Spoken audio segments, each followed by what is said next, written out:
The St. Louis Blues had a 6-4 win against the Buffalo Sabres, but will they be able to keep that momentum tonight in the desert? Well, I'm going to talk about what the Blues need to do to defeat the Arizona Coyotes, and this is all coming up here on Locked on Blues. You're Locked on Blues, your daily podcast on the St. Louis Blues. Part of the Locked on Podcast Network, your team every day.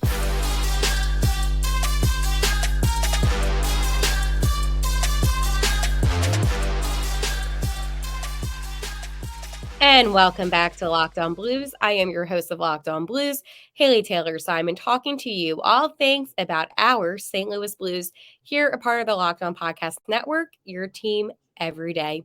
Today on Locked on Blues, I will be talking about the Blues' 6-4 win over the Buffalo Sabres and why that was such a big win for the Blues and what went down in that game exactly. And what are the Blues' keys to success against the Coyotes in tonight's game? And of course, my favorite segment, Are We Feeling Blue? Today will be a fun episode, and I am releasing this actually on Saturday. That way you can have a game preview episode, which will be a lot of fun. So, first things first, before I dive into today's episode, I just want to let you know really fast that today's episode is brought to you by FanDuel. Make every moment more. Right now, new customers can get $150 in bonus bets with any winning $5 moneyline bet. That's $150 if your team wins. Visit fanduel.com/locked on to get started. Obviously, whenever the Blues win, I'm happy. And they had a 6-4 win over the Sabres. I did predict the Blues to have a 5-4 win, but I will take that 6-4 win with no hesitation. And I'm going to talk to you why this game was so important for St. Louis and what went down. So the game wasn't Saad because 1 minute in, Brandon Saad was able to get the Blues on the board, getting his fourth goal of the season, giving the Blues a 1-0 advantage over the Sabres. And of course, our man, Oscar Sundqvist, aka Sonny, was the assisting factor of that goal. One thing that I talked about a lot here in Locked on Blues has been my frustration with the power play unit. But Captain Shen was like, you know what? I'm going to make all of St. Louis happy with getting a power play goal, giving the Blues a 2-0 lead. And that was assisted by Torrey Krug and Robert Thomas. By the way, this is RT's 15th assist. So he is putting up the numbers. Jake Neighbors was able to get the Blues a 3-0 lead, which was assisted by Nick Leddy, Pavel Buchnevich, and I'm going to say his father, because Jake Neighbors' dad was being interviewed during this game. And as he was being interviewed, Neighbors scored. And I thought that was absolutely incredible. Now, at the end of the first period, with the Blues having a 3-0 lead, that was cut as the Sabres were able to put themselves on the board.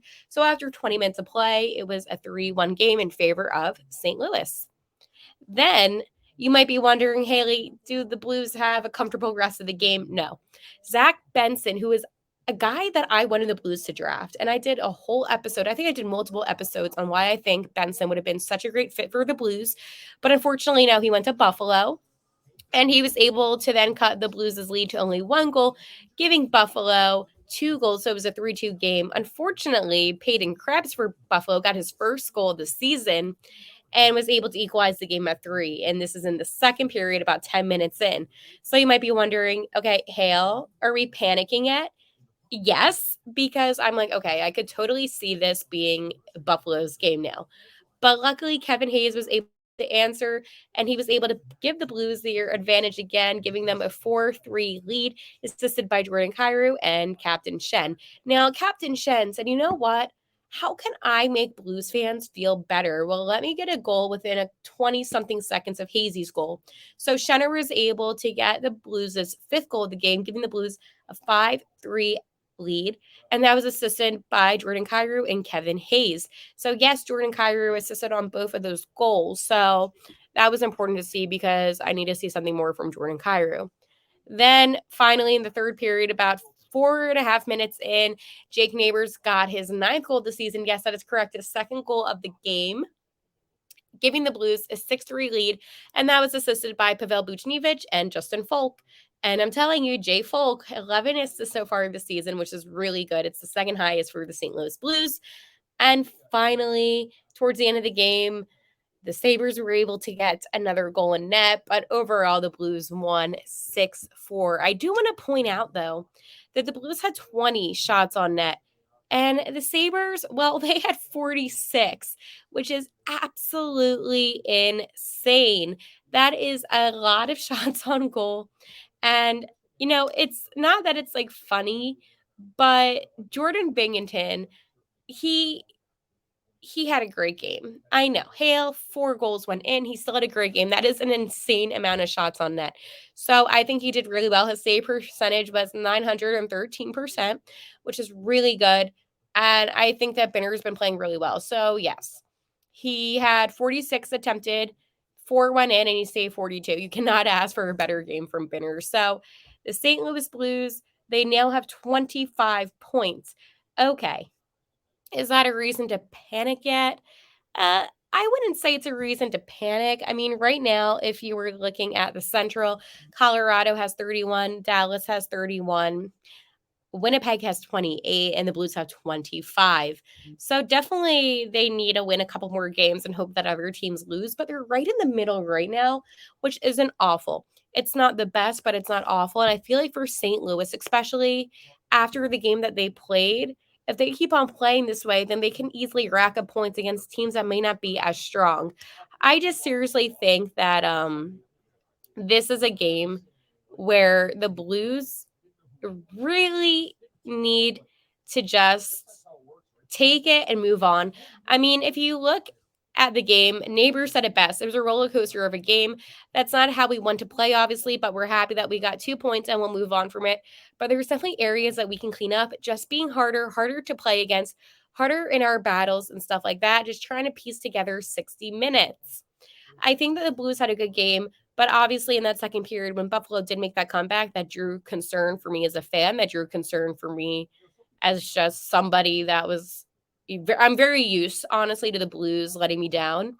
I love them, but I'm used to them letting me down. So it was definitely one of those games where I obviously, when I was breaking down the game, that was the point where I'm like, okay, I could see Buffalo really taking advantage. The defense had a hard time stopping Buffalo. Obviously, their amount of shot attempts, I mean, it's clear as day, but it's one of those really frustrating games. Jordan Kyrou said after the game, just got to get back to our game and get moving on our feet and play harder. We weren't really winning any battles. We weren't skating. We did that after. So that is one thing I feel about St. Louis in this game is right after Buffalo was able to tie it up 3-3, that's when the Blues were like, okay, we need to wake up. We need to continue playing hard and get that win. So they were able to get the job done. It was more the fact of the frustration in getting the job done. And I think that's what was most concerning. And overall, I mean, it was an entertaining game, but it's still a win. I said it was going to be a high scoring game, and it was. I mean, I was one off, okay? I'm happy the Blues obviously got their 6th goal, but I was one off, which was, I mean, not like frustrating, but obviously I'm like, oh, it was so close. The Blues only had 6 penalty minutes as the Sabres had 4 penalty minutes. And I like that. Keep the penalty minutes low. I like when teams are just able to play 5-on-5 hockey. I think the Blues suck on the power play, obviously, but they were able to get that 1 power play goal, which was good. And another thing is I know Robert Thomas did get that assist on Shen's goal, but I didn't see much of RT this game, and that concerned me. I like seeing Robert Thomas, especially in games that are not as intense or as challenging, you can say. I feel like that's when RT should shine the most. So I was a little disappointed in that factor, but I mean, 15 assists already this season. I cannot knock the kid down. He is having a phenomenal season. And the defense, I mean, you have to really just communicate, play better spatial awareness. There is a lot when it comes to this defense that they could do to improve. And until they do that, the Blues are going to continue to struggle because the offense is actually showing up finally. They're showing up. But you can't expect a guy like Jake Neighbors, who has been having a really fantastic past couple weeks, to continuously put up multiple goals in games. You as a defense need to make it so your team is able to win those games where it's a 2-0 win or a 2-1 win. But with the Blues, it's really hard for them to have those low scoring games with the defense not being able to stop the other team's offense. So it's frustrating 100%, which means that then the Blues' offense has to score more, and it's a pattern that they need to break 100%. So until the Blues break that pattern, I'm just going to hold my breath when it comes to them having low scoring games. I want to let you know about FanDuel. As the weather gets colder, the NFL's offers stay hot on FanDuel. Right now, new customers get $150 in bonus bets with any winning $5 moneyline bet. That's $150 if your team wins. If you've been thinking about joining FanDuel, there's no better time to get in on the action. The app is so easy to use, and there's a wide range of betting options, including spreads, player props, over-unders, and more. So visit FanDuel.com/lockedon and kick off the NFL season.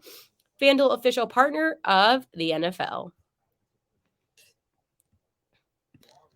Tonight, the St. Louis Blues take on those Arizona Coyotes yet again out in the desert. And it's kind of funny to me because I was actually saying, I was on Locked On Coyotes. We did a crossover. And I was saying, I'm like, wow, I feel like these two teams really play each other quite a bit. And I was not exaggerating at all. I seriously think that the Blues and Coyotes have played each other the most so far this season. And it's funny how the NHL does their scheduling. But tonight will be a good game between both teams, and I am pumped up for it. Is it an 8 p.m. puck drop? It's an 8 p.m. puck drop, yes. So no, it's 9 p.m. It's 9 p.m. It's not even 8 p.m. I'm so used to these 8 p.m. puck drops. So what do the Blues need to do to beat this Arizona team?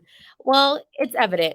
The Blues and the Coyotes have definitely battled already so far this season. But what they need to do to beat the Coyotes is they need to play defense, okay? This is unbelievable to me, but the last game that they played was almost one of the highest scoring games in history. And I mean, history between these two teams, not like overall history. There's been a lot more high scoring games, but they definitely need to do more high scoring games, but not with the other team getting a high scoring game, if that makes sense. So, a really random fact is the Blues are 4-1-0 this season when they play on Saturday, which you might be thinking, Haley, like, how was that even relevant? Yeah, I don't know how that's relevant, but the Blues, okay. They have 3 matchups under them already with the Coyotes this season, and they're 2-1-0. The reason why I'm saying this is this. It seems like there's a lot more games that they've played against each other, but that's just how it is in the Central. And I think that, the one loss that they had, it sucked. I've talked about this. The Coyotes deserved to win. It was a 6-2 loss. Awful. The Blues, they can score against them, but like for some reason, I just know how it's going to be, and it's going to be a really high scoring game. And that is frustrating for me as a fan, and that is frustrating for me as just somebody that's observing this game, because I know that this game is going to be like a 10-8 St. Louis win, because that's how it goes. So tonight we are going to be seeing Robert Thomas in the first line, winged by Pavel Buchnevich and Jake Neighbors. And I'm so happy for Jake Neighbors that he continues to stay in that first line because he does deserve it. It's crazy. He was drafted in that 2020 class, and he's been making so much improvement. I loved him on the Thunderbirds, and I just think that he's been one of those players that has excelled tremendously. In the second line, we have Captain Braden Shen, and he will be winged by Kevin Hayes and Jordan Kyrou. I kind of like this line. I have to say, I think Hazy does a better job as a winger than he does as a center, and this line just works. I kind of just feel like this line needs to stay and let it rock or let it roll. Then in the third line, we have Oscar Sundquist, and he's going to be ringed by Brayden Saad and Kasperi Kapanen. And then finally, in the fourth line, we have Nikita Alexandrov, and he is winged by Alexei Torchenko and Sammy Blais. Finally, on defense for pairings, we have Nick Leddy and Colton Parayko, Torrey Krug and Justin Folk, Marco Scandella, and he is back. It is Scott Perunovich is back. Unfortunately, Tyler Tucker is not in tonight's game, but that's how it's going to be. And in that, we have Joel Hofer. So this will be a good game. I am excited for this game. I also need to say this, is that this lineup is good for so many reasons. I think that Hofer has been really improving this season, and I've been seeing it drastically, the improvement that he's been making. So it's evident that with him being in tonight's game, you can already anticipate it's going to be a high scoring game, but I do think this will be a really good confidence boost for Hofer if he's able to make those stops. I really do. I think with defense, I think Tyler Tucker, I know that him and Scott, they've been switching off and on, but I seriously think that Scott, he had such potential when he came in, right? Everyone was excited about him, and so was I. I mean, one of my favorite memories was him doing his rookie laugh, and just the excitement of like, oh my gosh, he's finally here. And I'm not saying that he's a player that's fallen off. I think he's a player that still needs that development, but I still have that excitement for him because I do think that he is a great asset to the team and he's going to bring a lot to the Blues. So I think that it's just going to be one of those things where both of these players are going to switch off and on, but that's how it's going to be. And I've accepted it because what else can you do? Like, there's really nothing else you can do. And you know what's also kind of crazy? And this is another thing I was thinking about is the Blues are going to be taking on the Golden Knights, right? Um, you can kind of anticipate that the Blues may not beat the Golden Knights. So I would go into this game, play your hardest hockey now. And I'm not saying don't play hard hockey against Vegas, but just play your hardest hockey now because I think Vegas will be a complete challenge for our Blues. I don't know if that's like a loser mentality. I just think that's a realistic mentality. So I'm not going to apologize for that one. All right, I want to let you know about Sleeper. A new NHL season brings all sorts of possibilities. Robert Thomas could score 50 goals, and the Blues could hoist the Stanley Cup. And you could win big by playing daily fantasy hockey on Sleeper, the official daily fantasy app of the Locked On NHL Network. Sleeper is our number one choice for daily fantasy sports and especially daily fantasy hockey. Because with Sleeper, you can win 100 times your cash in daily fantasy hockey contests. And this is where you have to pick guys like Joel Hofer, maybe even Jordan Binghamton and net. You choose it. Then you have Robert Thomas, Jake Neighbors, who has been phenomenal. And you have to bet if they will record more or less than their sleeper projections for things like goals, assists, saves, plus minus, and much more in a given game. To win 100 times your bet on Sleeper, you need to correctly predict the outcome of 8 player stats. You heard me, Blues fans. You can win 100 times your money playing daily fantasy hockey with Sleeper. So start paying attention and nailing your picks so you can win big. Use promo code LOCKEDONNHL and you'll get up to $100 match on your first deposit. Terms and conditions apply. That's code LOCKEDONNHL. See Sleeper's term reviews for details and locational availability. One of my favorite things to do on this podcast is of course, Are We Feeling Blue? This is probably my most anticipated segment that I do. And what I do on this segment is this a good week for the Blues? Well, on Twitter at Lockdown Blues, 50% of you said yes, 4.9% of you said no, and 44.4% of you said, eh. Now, I've been doing this thing on YouTube called YouTube Communities. And I'm not going to lie and say that I'm an expert with the whole YouTube communities thing because I am not. But what I can say is that you folks have been enjoying it. So on communities, I said, the Blues took down the Sabres 6-4. Are you feeling blue this week? And 33% of you said it was a good week. 58% of you said it was an okay-ish week. And 8% of you said it was a bad week. And the nice thing about YouTube is I feel like you comment more on YouTube. So Charles says, I like seeing Jake continue to develop, though. And I will agree. I think Jake has been developing at such a nice shift. And then Jeff says, the Blues have got to gain consistency. They play the world beaters one night and then they get embarrassed by the lesser team the next, and this has to stop. Players have to look at themselves and decide if they want to win or not. They've got to stop taking shifts and games off. And I completely agree.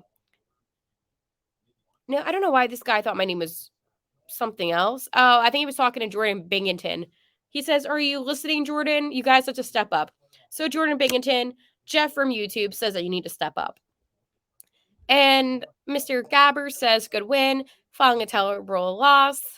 This team, it's some bad words that he said, so I'm not going to say it. But if you're a betting man, stay far away from any Blues game.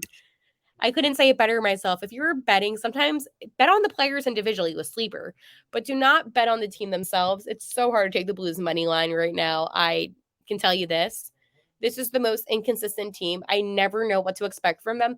I could say they win tonight. They could get shut out like 6-0. I don't know what to expect. But what I can expect is a high scoring game.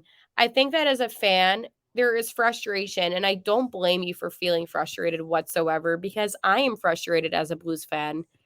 Another thing that I asked you on Twitter was, would you ever want to do a virtual Blues game watch party? And a couple of you were like, yeah, let's do it.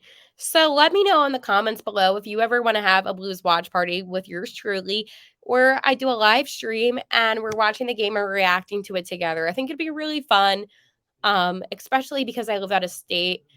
I was able to connect with so many Blues fans that live in my area, but for some reason, I feel like there's so many of us that don't live in St. Louis, and it's a nice way to maybe form a little bit more of a community. And I know that I would like that, and I'm sure many of you would like that. And people have been reaching out to me saying, "Hey, can we do something where we can kind of feel like we're all watching the game together at Enterprise, but not really?" So that is my little suggestion of the night. And again, this episode will be up on Saturday. Specifically, that way you can get your pregame show, even though today is Friday. All right, well, I will talk to you on Monday. And as always, let's go Blues.